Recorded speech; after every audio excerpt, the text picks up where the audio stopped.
Hello everyone. Microorganism friend and foe इस topic के दूसरे पार्ट में आपका स्वागत है। जैसा कि पहले पार्ट में हम लोगों ने पढ़ा कि माइक्रो ऑर्गेनिज्म में कुछ फ्रेंडली माइक्रो ऑर्गेनिजम्स होते हैं और कुछ हार्मफुल होते हैं। अभी इस पार्ट में हम शुरू करने वाले हैं some common human diseases caused by microorganism. इस पॉइंट से शुरू कर रहे हैं, ध्यान दीजिए। अभी जैसे कुछ ह्यूमन डिजीजेज होते हैं, ट्यूबरक्लोसिस। इसका जो कॉजेटिव जो माइक्रो ऑर्गेनिज्म है वो है बैक्टीरिया, और इसका मोड ऑफ ट्रांसमिशन होता है एयर। वैसे ही मिजल्स वायरस के कारण होता है और इसका मोड ऑफ ट्रांसमिशन एयर होता है। तो इसको थोड़ा याद करना पड़ेगा, एग्जाम में कई बार इस तरह से क्वेश्चन पूछे जाते हैं। चिकन पॉक्स ये भी वायरस के कारण होता है, हम लोगों ने पहले भी डिस्कस किया है। इसका मोड ऑफ ट्रांसमिशन होता है एयर या कॉन्टेक्ट। पोलियो, इसका भी कॉज वायरस है और ये भी एयर या वाटर के कारण होता है। इसका प्रिवेंटिव मेजर होता है keep the patient in complete isolation, keep the personal belongings of the patient away from those of the others. जो उस व्यक्ति की देखभाल करते हैं उनको भी दूसरों से फिजिकल कॉन्टैक्ट से दूर रहना चाहिए। और vaccination is to be given at suitable age. Vaccination से इसे प्रिवेंट किया जा सकता है। Generally polio, chickenpox, measles, tuberculosis सबके वैक्सीनेशन मार्केट में अवेलेबल होते हैं। आगे बात करते हैं कॉलेरा के बारे में। कॉलेरा ये जो है बैक्टीरिया के कारण होता है और इसका मोड ऑफ ट्रांसमिशन वाटर या फूड होता है। वैसे ही टाइफाइड टाइफाइड भी बैक्टीरिया के कारण होता है और इसका मोड ऑफ ट्रांसमिशन वाटर होता है। जनरली कॉलेरा और टाइफाइड वाटर के कारण होता है। तो हमें क्या करना पड़ेगा? Consume properly cooked food and boiled drinking water. साथ ही साथ मेंटेन पर्सनल हाइजीन, व्यक्तिगत तौर पे भी साफ सफाई रखनी है। और वैक्सीनेशन का, इसके लिए वैक्सीनेशन मार्केट में अवेलेबल है। आगे बात करते हैं हेपेटाइटिस ए के बारे में। हेपेटाइटिस ए ये वायरस के कारण होता है और इसका मोड ऑफ ट्रांसमिशन वाटर है। Drink boiled drinking water and vaccination. तो जहां पे भी वाटर से कंटामिनेशन होता है, याद रखिए, वहां पे अगर बॉइल्ड ड्रिंकिंग वाटर को पिया जाए तो उसमें जो भी माइक्रोब्स होते हैं वो एंड हो जाते हैं। मलेरिया ये प्रोटोजोआ के कारण होता है। इसका भी मोड ऑफ ट्रांसमिशन मॉस्किटो। तो मॉस्किटो के कारण हो रहा है तो use mosquito net and repellents. हमें मॉस्किटो नेट का यूज करना चाहिए या मॉस्किटो रिपेलेंट्स जो मार्केट में आते हैं उनका यूज करना चाहिए। साथ ही साथ spray insecticides and control the breeding of mosquitoes by not allowing water to collect in the surroundings. हमें वाटर को ना सराउंडिंग्स में कलेक्ट होने से, जमा होने से रोकना पड़ेगा, तभी जाकर के मॉस्किटोज का जो ब्रीडिंग होता है उसको हम लोग कंट्रोल कर सकते हैं। तो ये हम लोगों ने देखा some of the common disease affecting humans, their mode of transmission and few general methods. ये हम लोगों ने अभी इस टेबल में देख लिया। आगे बात करते हैं disease causing micro organisms in animals. अभी ह्यूमन के अलावा ये माइक्रोब्स एनिमल्स को भी अफेक्ट करते हैं। Several micro organisms not only cause disease in humans and plants but also cause in other animals. ध्यान दीजिए, वो दूसरे एनिमल्स में भी इसके कारण वो अफेक्ट हो जाते हैं। For example anthrax is a dangerous human and cattle disease. याद रखिएगा, एंथ्रेक्स जो होता है ना, बहुत ही डेंजर डिजीज होता है। And this is caused by the bacterium. ये ना बैक्टीरिया के कारण होता है। जनरली इसका बॉक्स को जरा पढ़ लेते हैं। रॉबर्ट कोच 1876 में थे, discovered the bacterium bacillus anthracis. Bacillus anthracis जो है एक बैक्टीरिया है जिसके कारण एंथ्रेक्स डिजीज होता है। याद रख लीजिएगा, बैसिलस एंथ्रेसिस। रॉबर्ट कोच ने इसे डिस्कवर किया था। आगे पढ़ते हैं food and mouth disease of cattle is caused by virus. ध्यान देखिएगा, कई कैटल में आप देखे होंगे, काऊ में या आपको किसी बफेलो में, तो उनके पैर में या माउथ में भी डिजीज होते हैं जो कि वायरस के कारण हो पाता है। आगे बात करते हैं disease causing micro organisms in plants. अभी प्लांट्स में जो डिजीज कॉजिंग माइक्रो ऑर्गेनिजम्स है उनके बारे में चलिए बात करते हैं। Several microorganisms causing disease in plants like wheat, rice, potato, sugarcane, orange, apple and others. इन सब में कुछ डिजीज होते रहता है। आप देखते होंगे जब अफेक्ट होता है तो इसका शेप साइज बदल जाता है, उसकी क्वालिटी खराब हो जाती है। The diseases reduce the yield of crops. Yield का मतलब हमने इससे पीछे वाले चैप्टर में पढ़ा है कि प्रोडक्शन में जो उसकी क्वालिटी होती है, क्वांटिटी होती है, वो घट जाती है। See table 2.2 for some such plant disease, आगे के टेबल में हम देखेंगे। They can be controlled by the use of certain chemicals which kill the microbes. अगर हम कुछ केमिकल्स का यूज करें तो हम इस माइक्रोब्स को एंड कर सकते हैं। ध्यान दीजिए टेबल में एक प्लांट डिजीज का नाम है साइट्रस कैंकर।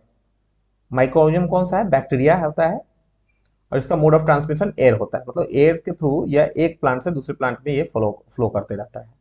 दूसरा है रस्ट ऑफ व्हीट। यह डिजीज जो है फंगी के कारण होता है, और इसका मोड ऑफ ट्रांसमिशन एयर भी है या सीड्स के थ्रू ये ट्रांसमिट होते रहता है। दूसरा भिंडी में यानी ओकरा में होने वाला जो डिजीज है येलो वेन मोजाइक, तो ये वायरस के कारण होता है, और इसका मोड ऑफ ट्रांसमिशन है इंसेक्ट। इंसेक्ट से वो जो कीड़े होते हैं ना, वो एक जगह से दूसरी जगह इसको ट्रांसमिट करते रहते हैं। चलिए आगे बात करते हैं फूड पॉइजनिंग के बारे में। फूड पॉइजनिंग का भी जो टॉपिक है बेसिकली इसका भी कहीं ना कहीं माइक्रोब से रिलेशन है, इसका आंसर हम लोग इसमें डिस्कस कर रहे हैं। Boojho was invited by his friend to a party and he ate a variety of food stuff. Boojho को एक पार्टी में बुलाया गया था उसके फ्रेंड के द्वारा, और वो कई तरह के फूड स्टफ वो खाता है वहाँ पे। On reaching home to he started vomiting. घर पहुंचने के बाद में ना वो वोमिट करना शुरू कर देता है, and had to be taken to a hospital, और उसे हॉस्पिटल लेकर के जाना पड़ता है। The doctor said that this condition could be due to food poisoning. ये कंडीशन फूड पॉइजनिंग के कारण हुआ है, ऐसा डॉक्टर बताते हैं। अब Paheli wonders how food can become a poison. Paheli सोच रही है कि कैसे एक फूड पॉइजन कैसे बन सकता है। तो देखिए food poisoning could be due to the consumption of food spoiled by some microorganisms. देखिए फूड पॉइजनिंग कैसे होता है, जब भी वो फूड किसी माइक्रोब्स के कारण वो स्पॉइल्ड हो गया है, खराब हो गया, उसको जब आप कंज्यूम करते हैं तब उस ये फूड पॉइजनिंग कहलाता है। तो microorganisms that grow on our food sometimes produce toxic substances. देखिए हमारे फूड पे तो माइक्रो ऑर्गेनिजम्स ग्रो होते ही रहते हैं समय टू टाइम। जैसे जैसे आप सामान रख देंगे तो थोड़े समय के बाद वो खराब हो जाता है, तो वो कभी कभी ना टॉक्सिक सब्सटेंस भी पैदा करते हैं ये microbes. These make the food poisonous causing serious illness and even death. कई बार तो डेथ भी हो जाता है। So it is very important that we preserve food at to prevent it from being spoiled. तो हमें ना फूड को प्रिजर्व करके रखना चाहिए ताकि वो खराब ना हो, बर्बाद ना हो, और हम उसे सही अच्छे तरीके से कंज्यूम कर सकें। चलिए फूड प्रिजर्वेशन के ऊपर में बात करते हैं। In chapter 1 we have learned about the methods used to preserve and store food grains. First chapter में हमने देखा था फूड को कैसे प्रिजर्व किया जाता है या कैसे स्टोर किया जाता है, उसके बारे में। How do we preserve cooked food. देखिए हम किसी कुक्ड फूड को कैसे प्रिजर्व कर सकते हैं, उसके ऊपर में बात करते हैं। At home you know that bread left unused under moist condition is attacked by fungus. हमने पहले भी देखा था कि ब्रेड को अगर छोड़ देते हैं तो फंगस का अटैक हो जाता है। तो क्या होता है, क्योंकि microorganisms spoiled our food, वो हमारे फूड को खराब कर देते हैं, और spoiled food emits bad smell. और आपने कई बार देखा होगा फूड बहुत गंदे तरीके से स्मेल भी करता है, and has a bad taste, उसका टेस्ट भी बदल जाता है, एंड चेंज्ड कलर, और उसका कलर भी बदल जाता है। तो is spoiling of a food a chemical reaction. तो पूछा जा रहा है क्या स्पॉइलिंग ऑफ फूड जो है केमिकल रिएक्शन है। तो चलिए बात करते हैं। पहली बॉट सम मैंगोज। पहली कुछ मैंगोज लाती है, but she could not eat them for few days. उन्होंने कई दिनों तक उसको ईट नहीं खाया, छोड़ दिया। Later she would found that there were spoiled. वे सभी क्या हो गए, खराब हो गए, एंड रोटन मतलब सड़ गए एक तरीके से। But she knows that the mango pickle her grandmother makes does not spoil for a long time. अभी मैंगो तो खराब होगा, लेकिन उसी मैंगो का जो पिकल बनता है उसकी ग्रैंड मदर बनाती है, वो लंबे समय तक भी खराब नहीं होता। सी इज कंफ्यूज, वो कंफ्यूज हो जाती है कि वैसे ऐसा क्यों होता है।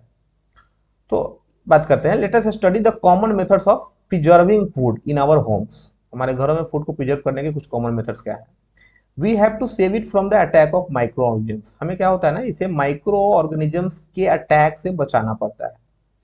तो पहले तो बात करते हैं हम लोग केमिकल मेथड के ऊपर में। केमिकल मेथड क्या है जिसके कारण हम प्रिजर्व कर पाते हैं घरों में। तो देखिए सॉल्ट्स एंड एडिबल ऑयल्स, जो सॉल्ट हम लोग खाते हैं या जो ऑयल हम लोग यूज करते हैं, are the common chemicals generally use to check the growth of microorganisms. इसके द्वारा ना हम माइक्रोऑर्गेनिज्म्स के ग्रोथ को रोक पाते हैं। Therefore they are called preservatives, याद रखिएगा उनको क्या बोला जाता है, प्रिजर्वेटिव्स। किसको? सॉल्ट्स को और एडिबल ऑयल्स को। वी एड सॉल्ट और acid preservatives to pickle to prevent the attack of microbes. हम लोग क्या करते हैं माइक्रोब्स में, बताइए, माइक्रोब्स के अटैक को रोकने के लिए क्या करते हैं? सॉल्ट या एसिड प्रिजर्वेटिव का, कई बार विनेगर डालते हैं, सॉल्ट डालते हैं, इसका यूज करते हैं। विनेगर में भी एसिटिक एसिड होता है, आपको पता होगा। Sodium benzoate, sodium benzoate and sodium metabisulphite are common preservatives. नाम याद रखिएगा। कुछ कॉमन प्रिजर्वेटिव्स के नाम अगर आपसे पूछा जाए तो याद रखिएगा, एक है सोडियम बेंजोएट और दूसरा है sodium metabisulphite are the common preservatives. They are also use in the jams and squashes. कई बार हम लोग घर पे जो जैम स्टोर करके रखते हैं, आप ब्रेड के साथ खाते होंगे, या स्क्वैशेस होंगे अलग अलग फ्लेवर में, जो लिक्विड जो पीने के लिए बनाते हैं, तो टू चेक देयर स्पॉइलेज, इसके कारण हम उसे खराब होने से बचा पाते हैं। आगे बात करते हैं preservation by common salt. Common salt has been used to preserve meat and fish for ages. लंबे समय तक मीट हो या फिश को, इसको अगर प्रिजर्व करना हो तो उसमें कॉमन सॉल्ट का यूज किया जाता है। Meat and fish are covered with dry salt. उनको ना, मीट या फिश को ना ड्राई साल्ट से उसको कवर्ड कर दिया जाता है ताकि वो बैक्टीरिया के ग्रोथ को रोक पाते हैं। Salting is also use to preserve amla, raw mangoes and tamarind. तो इन सबको भी प्रिजर्व करने के लिए ना साल्ट का ही यूज किया जाता है जनरली घरों में। आगे है प्रिजर्वेशन बाय शुगर। अब शुगर से भी हम प्रिजर्व कर सकते हैं। देखिए, जैम्स, जेलीज एंड स्क्वैशेज, ये तीनों जो है ना are preserve by sugar. Sugar क्या करता है? Sugar reduces the moisture content which inhibits the growth of bacteria which spoil food. Sugar ने सारा उसके मॉइस्चर कंटेंट को कम कर देता है, जिसके कारण बैक्टीरिया का ग्रोथ ही रुक जाता है वहां पे। अगला प्रिजर्वेटिव है हमारा preservation by oil and vinegar. Oil और विनेगर से भी हम प्रिजर्व कर पाते हैं, कर सकते हैं। Use of oil and vinegar prevents spoilage of pickles, है ना, जो अचार जो घरों में यूज होता है ना, पिकल्स, वहां पे ना ऑयल और विनेगर का उसमें यूज करते हैं। Because bacteria can not live in such an environment. अब इस एसिडिक इन्वायरमेंट में ना बैक्टीरिया सर्वाइव नहीं कर पाता है। Vegetables, fruits, fish, meat are often preserved by this method. इस मेथड से इन चारों को, वेजिटेबल को, फ्रूट को, फिश को और मीट को, सबको प्रिजर्व किया जाता है। आगे बात करते हैं हीट एंड कोल्ड ट्रीटमेंट। एक और ट्रीटमेंट का नाम है, जिसका नाम है heat and cold treatment. You must have observed your mother boiling milk before it is stored और यूज। आपने देखा होगा, अगर कभी भी हमारे घरों में अगर मिल्क आता है तो उसको ऐसे ही स्टोर नहीं करते हैं, उसको ना पहले बॉयल किया जाता है। बॉइलिंग से क्या होता है? Boiling kills many micro organisms. Boiling करने के बाद उसमें कई सारे माइक्रो ऑर्गेनिज्म्स जो होते हैं वो मर जाते हैं, वो बॉइलिंग उनको खत्म कर देता है। Similarly we keep our food in the refrigerator. अब वैसे ही हम अपने फूड को रेफ्रिजरेटर में काफी कोल्ड कंडीशन में डाल देते हैं, तो low temperature inhibits the growth of microbes. Low temperature के कारण भी उनका ग्रोथ रुक जाता है, तो इस कारण से ये खराब होने से हमारा फूड बच जाता है। अब चलिए एक और इस बॉक्स को पढ़ लेते हैं। Why does the milk that comes in packets not spoil. अब जो पैकेट में जो मिल्क आता है उसको अगर आप बॉयल नहीं भी करें तो वो खराब नहीं होता है। क्या होता है? My mother told that the milk is pasteurised. देखिए, आपने उसमें पढ़ा भी होगा, उस पैकेट के ऊपर में लिखा रहता है pasteurised. What is pasteurisation? Pasteurisation क्या है उसके बारे में पढ़ते हैं। Pasteurised milk can be consumed without boiling. देखिए, आप इसे बिना बॉयल के भी यूज कर सकते हैं, as it is free from harmful microbes, क्योंकि उसके सारे माइक्रोब्स जो हार्मफुल हैं उसमें मर जाते हैं। तो ऐसा कैसे होता है? तो the milk is heated to about 70 degree Celsius. उसको 70 डिग्री सेल्सियस पे मिल्क को हीट किया जाता है 15 टू 30 सेकेंड्स के लिए, एंड देन सडनली चिल्ड, और एकाएक उसे ठंडा कर दिया जाता है और उसको स्टोर करते हैं। तो इसी टेक्निक को ना पास्चराइजेशन बोलते हैं। By doing so it prevents the growth of microbes. ऐसा करने से ना माइक्रोब्स का ग्रोथ रुक जाता है। और this process was discovered by the Louis Pasteur. ये प्रोसेस ना लुइस पास्चर ने सर्च किया था। इट इज कॉल्ड पास्चराइजेशन, और इसे पास्चराइजेशन बोला जाता है।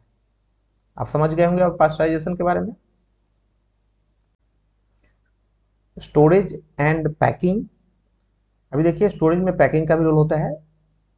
These days, dry fruits and even vegetables are sold in sealed airtight packets. उनको ना एयरटाइट पैकेट्स में उनको सील करके ना, सील्ड एयरटाइट पैकेट्स में ही उनको सोल्ड बेचा जाता है, to prevent the attack of microbes. और इसके कारण माइक्रोब्स के अटैक से वो बच पाते हैं। चलिए आगे बात करते हैं सबसे इंपॉर्टेंट टॉपिक, नाइट्रोजन फिक्सेशन। अभी बैक्टीरिया का इसमें भी बहुत बड़ा रोल होता है, और इस टॉपिक के बाद में हमारा ये चैप्टर एंड हो जाएगा। चलिए शुरू करते हैं nitrogen fixation. You have learn about the bacterium rhizobium. आपने पिछले क्लास में भी पढ़ा है, इन क्लास 6 एंड 7 राइजोबियम के बारे में याद कीजिए जरा। हमने पढ़ा था क्या, it is involve in the fixation of nitrogen in the leguminous plants. ये ना लेग्यूमिनस प्लांट्स में नाइट्रोजन को फिक्स करने में इसका यूज करते हैं। अब भाई लेग्यूमिनस प्लांट्स याद कीजिए, पल्स दाल का जो पौधा होता है ना, लेग्यूमिनस प्लांट्स बोलते हैं। Recall that rhizobium lives in the root nodules of the leguminous plants। तो लेग्यूमिनस प्लांट होते हैं ना, उसके रूट नोड्यूल्स में ये बैक्टीरिया रहता है। जरा देख लेते हैं उसको, यहाँ पे फिगर 2.9 में देखिए, ये आपको यहाँ पे दिख रहा होगा रूट नोड्यूल्स। कहाँ पे आप देखिए जरा ध्यान से, रूट में अलग अलग हिस्से में, यहाँ पे देखिए रूट नोड्यूल्स, ये सभी रूट नोड्यूल्स हैं।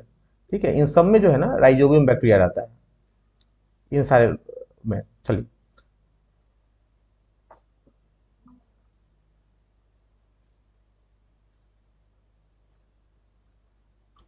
तो क्या होता है, आगे पढ़ते हैं। Such as beans and peas, अगर किसी बीन्स या पीज कोई भी दाल का आप पौधा ले लीजिए तो उसमें ये राइजोबियम बैक्टीरिया रहेगा। With which it has symbiotic relationship, और इसका हमने पढ़ा है पीछे क्लासेस में, क्लास 7 में आपने पढ़ा भी है, सिम्बायोटिक रिलेशनशिप होता है दोनों में। Sometimes nitrogen gas gets fixed through the action of lightning. कई बार ना नाइट्रोजन जो होता है, जो एटमॉस्फेयर का नाइट्रोजन है, वो सॉइल में ना लाइटनिंग के द्वारा, जब बारिश के समय में जब लाइटनिंग होती है ना, उसके द्वारा भी फिक्स हो जाते हैं। But you know that the amount of nitrogen in the atmosphere remains constant. लेकिन जब एटमॉस्फेयर का नाइट्रोजन जब सॉइल के साथ चला गया, फिर भी एटमॉस्फेयर में वो नाइट्रोजन का जो लेवल है वो कांस्टेंट रहता है। तो आप कई बार इसको यू मे वंडर हाउ, भाई ऐसा कैसे हो सकता है। Let us understand this in the next section. चलिए इसके बारे में समझते हैं हम लोग। नाइट्रोजन साइकिल, अगला साइकिल, अगला जो मेन सबसे इंपॉर्टेंट टॉपिक है वो है नाइट्रोजन साइकिल, जिसमें हम समझ पाएंगे कि ये साइकिल क्या होता है और ये कैसे मूव होते रहता है। देखिए, our atmosphere has 78% nitrogen gas. हमारे एटमॉस्फेयर में कितना परसेंट नाइट्रोजन गैस है, 78%। Nitrogen is one of the essential constituent of the all living organisms. हमारे जितने भी लिविंग ऑर्गेनिजम्स है ना, सबको नाइट्रोजन चाहिए। किस फॉर्म में, as a part of the proteins. ठीक है, chlorophyll, nucleic acid and vitamin, ये सभी जो है ना नाइट्रोजन के कारण ही पॉसिबल हो पाता है।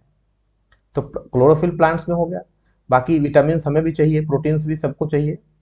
चलिए, the atmospheric nitrogen can not be taken directly by the plants and animals. देखिए, जो एटमोस्फेयर में जो नाइट्रोजन है ना, उसको प्लांट्स या एनिमल डायरेक्टली नहीं ले सकते हैं। Certain bacteria and blue green algae, याद रखिएगा, कुछ बैक्टीरिया होते हैं और certain blue green algae present in the soil fix nitrogen from the atmosphere. वो नाइट्रोजन को एटमोस्फेयर से लेकर के ग्राउंड में फिक्स कर देते हैं। एंड कन्वर्ट इट, क्या करते हैं वो, convert it into compound of nitrogen. वो नाइट्रोजन का कंपाउंड बना देंगे, जैसे नाइट्रेट बना दिया, नाइट्राइड बना दिया, है ना, अलग अलग कंपाउंड में। Once the nitrogen is converted into this usable compound, जैसे ही वो कन्वर्ट हो जाते हैं, it can be utilized by the plants. अब प्लांट्स है ना, डायरेक्ट एयर का जो गैसियस नाइट्रोजन है उसको नहीं ले सकता है, लेकिन उसके कंपाउंड फॉर्म में उसे वो यूटिलाइज कर लेता है। तो from the soil through their root system, कैसे लेता है वो, तो सॉइल में अभी हमने देख लिया अभी कि उनके लेग्यूमिनस प्लांट्स के रूट में ना नोड्यूल्स होते हैं, उसके थ्रू वो उसे अपटेक कर लेता है। Nitrogen is then used for the synthesis of plant protein, और उसके बाद में ना नाइट्रोजन का यूज होता है प्लांट प्रोटीन को बनाने में। And other compounds, animals feeding on plants get this proteins. अब उस प्लांट को अगर कोई एनिमल खाता है तो उससे भी वो नाइट्रोजन उनके फूड सिस्टम में पहुंच जाता है। एंड अदर नाइट्रोजन कंपाउंड, और जो भी नाइट्रोजन या उसका जो भी कंपाउंड है वो उनके पास में पहुंच जाता है। अब आगे बात करते हैं। When plants and animal die, अब वही प्लांट जो जिसके पास में नाइट्रोजन कंपाउंड है, या जो एनिमल जिसने वो प्लांट को खाया है, जब ये डाई होते हैं तो मरने के बाद में bacteria and fungi present in the soil convert the nitrogenous waste into nitrogen compound to be used by the plants again. अभी जो क्या होता है, उनके मरने के बाद में बैक्टीरिया और फंगी ना उस पर दोबारा एक्शन करते हैं और उस नाइट्रोजनस वेस्ट को नाइट्रोजनस कंपाउंड में कन्वर्ट कर देते हैं, जिसको कि वो दूसरा प्लांट फिर से ले सकता है। Certain other bacteria convert some part of them to nitrogen gas. कुछ अलग बैक्टीरिया भी होते हैं जो उस नाइट्रोजन कंपाउंड को फिर से नाइट्रोजन गैस में भी कन्वर्ट कर देते हैं। और आपको पता ही होगा कि जैसे ही गैस में होगा तो which goes back into the atmosphere, तो फिर से वापस एटमॉस्फेयर में चला जाएगा। इस तरह से एटमॉस्फेयर का नाइट्रोजन वो मेंटेन रहता है, बैलेंस रहता है 78%। As a result the percentage of nitrogen in the atmosphere remains more or less constant, और इस तरह से ये लगभग कांस्टेंट के बराबर ही होता है। आइए साइकिल को एक बार देख लेते हैं और समझ लेते हैं। सबसे पहले देखिए, हम लोगों ने यहाँ पे देखा, ये है हमारा एटमॉस्फेरिक नाइट्रोजन। ध्यान दीजिए, यहाँ पे ये नाइट्रोजन को कौन लेगा भाई? Nitrogen fixing bacteria. ये जो बैक्टीरिया जो रूट्स में है ना, वे नाइट्रोजन को वहां से ले लेते हैं, एंड लेने के बाद में वो क्या करेंगे? बैक्टीरिया इंटर्न, ये यहाँ पे ले लिया उन्होंने, और लेने के बाद में bacteria intern fix nitrogen into the nitrogenous compound, और इसको किस चीज में कन्वर्ट कर देगा? नाइट्रोजनस कंपाउंड में कन्वर्ट कर देगा। ध्यान दीजिए, और वो कंपाउंड ऑफ द नाइट्रोजन जो है वो सॉइल में आ गया। सॉइल में आने के बाद में डायरेक्टली वो प्लांट्स, देखिए रूट्स के थ्रू ये प्लांट्स ले सकते हैं, या दूसरा कोई बैक्टीरिया होगा जो डायरेक्टली इसको गैसियस फॉर्म में फिर से कन्वर्ट कर देगा, और फिर से जो है ये वापस से एयर में चला जाएगा, फिर से एटमॉस्फेयर में आपका वो रोटेट हो जाएगा। या अब इस साइकिल को आगे बढ़ाते हैं। जब प्लांट्स ने जब उसको ले लिया है, तो उस प्लांट्स को कौन खाएगा? कोई ना कोई एनिमल खाएगा। बाद में ये जो नाइट्रोजनस वेस्ट फ्रॉम एक्सक्रेशन, उस एनिमल का जो भी एक्सक्रेट करने के बाद में जो वेस्ट बनता है ये, या इनके डेथ होने के बाद, प्लांट एनिमल दोनों अगर डेथ होते हैं तो उसके बाद में भी, तो वो जो नाइट्रोजन होता है वापस से सॉइल में मिल जाता है। फिर से ये साइकिल भी चलता है और ये साइकिल भी चलते रहता है। अब देखिए, तो इस तरीके से ना एयर का नाइट्रोजन जो है ना, ये वापस से यहाँ पे आ गया, और यहाँ से आने के बाद में फिर से ये साइकिल को, ये तो कंटिन्यूअस साइकिल होता है, इसलिए ना हमारा यहाँ पे बैलेंस बना रहता है 78% का। अब आप समझ गए होंगे कैसे 78% रहता है। तो इस तरह से हमने नाइट्रोजन साइकिल को समझ लिया है। अब ये चैप्टर हमारा एंड हो गया। कुछ इंपॉर्टेंट पॉइंट्स हम लोग लर्न कर लेते हैं। Microorganisms are too small and are not visible to the unaided eye. वो बिना ऐड के हम देख नहीं सकते हैं। They can live in all kinds of environment ranging from ice cold climate to hot springs and deserts to marshy lands. हम लोगों ने इसके बारे में पढ़ा। Microorganisms are found in air, water and in the bodies of the plants and animals. ये भी हमने पढ़ा। दे में बी यूनिसेलुलर और मल्टीसेलुलर। ये यूनिसेलुलर भी होते हैं, मल्टीसेलुलर भी होते हैं। इसमें कौन कौन आता है? Bacteria, fungi, protozoa and some algae. ये भी पढ़ा। वायरस भी है, माइक्रोब्स ही होते हैं, लेकिन थोड़ा they are different from the above mentioned another living organisms and are considered microbes. Viruses are quite different from other microorganisms. They reproduce only inside the host organism. हमने पढ़ा था ना, कोई होस्ट होना चाहिए तभी जाकर के ये रिप्रोड्यूस कर जाएगा, नहीं तो ये डेड फॉर्म में ही रहेगा। होस्ट कौन हो सकता है? कोई दूसरा बैक्टीरिया हो सकता है, प्लांट हो सकता है, एनिमल हो सकता है, ह्यूमन बीइंग, सभी इसमें आ जाते हैं।